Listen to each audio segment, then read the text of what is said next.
All right, welcome back to the channel. It's your boy Fanon, and in this video, we're going to talk about little Gervonta Davis news, specifically around the fight card that he has coming up on March 1st, and it looks like it is going to be fire as we have updated people that are participating in it. So we're going to talk about that. We're also going to have a little fun with this topic about Gervonta Davis and Terrence Crawford dissing one another. Let's talk about those things in this video.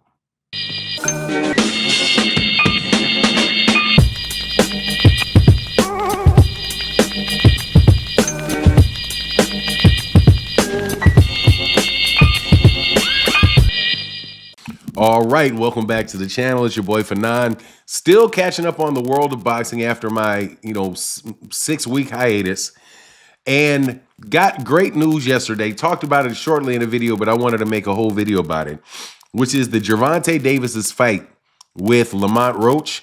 The fight card just got way better, as the word is that Gary Antoine Russell is going to be fighting Rayo Valenzuela for the WBA title at 140 pounds.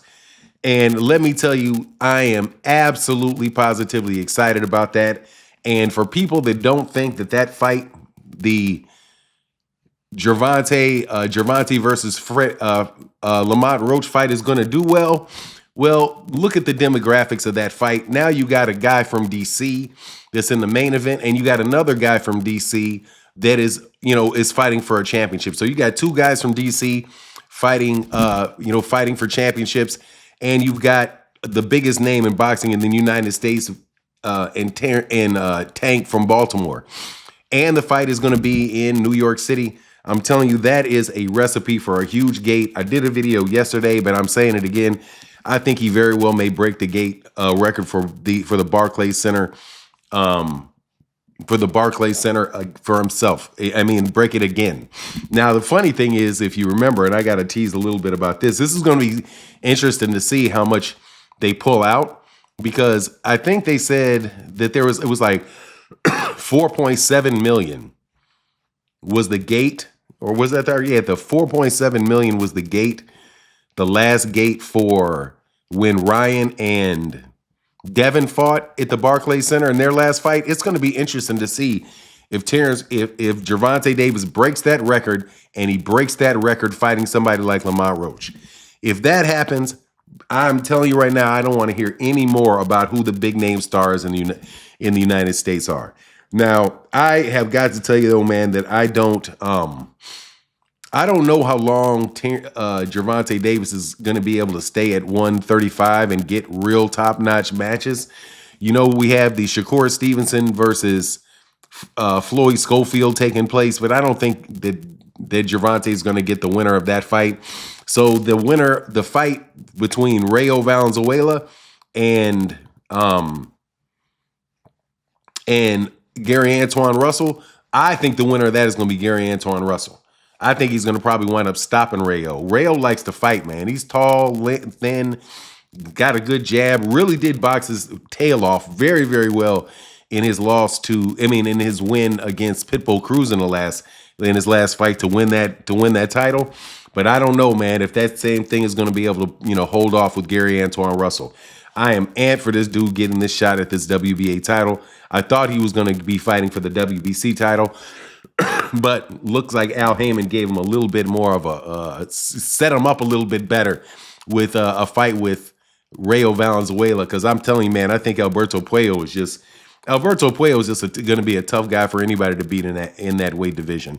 But I could be wrong. Obviously, I thought the same thing about my guy Subriel Matias, but Subriel Matias wound up getting demolished by by Paro. So who knows? But with these fights getting set up, it looks like there's definitely somebody that Gervonta could fight if he wanted to move up to 140 pounds.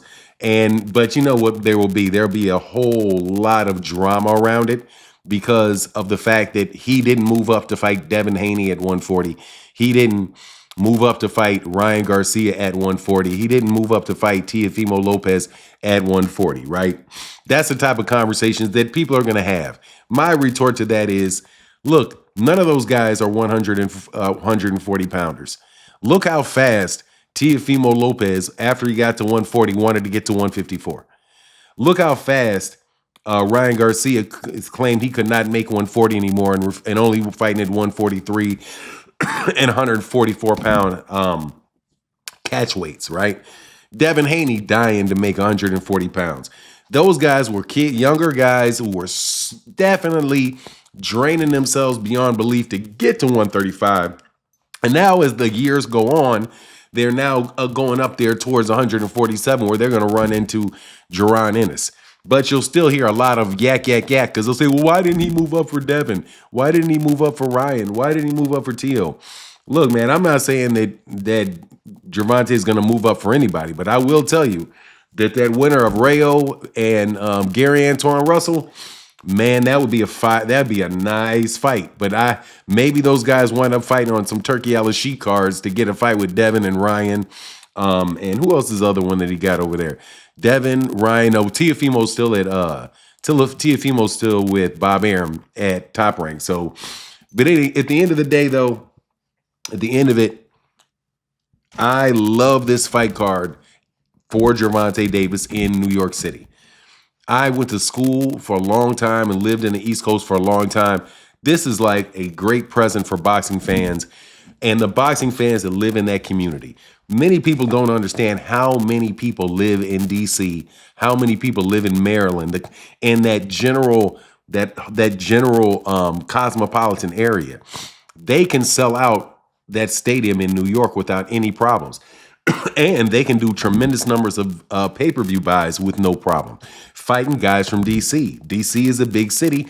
You can get 100,000 pay-per-view sales out of DC, depending on how well these guys market and pitch it. So you get these extra people to watch it that are down with the DC fighters. You got a DC versus Maryland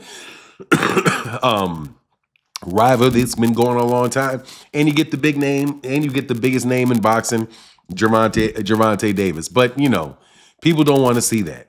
What some people would rather see is they would rather see Gervonta and Lamont Roach go fight in Saudi Arabia.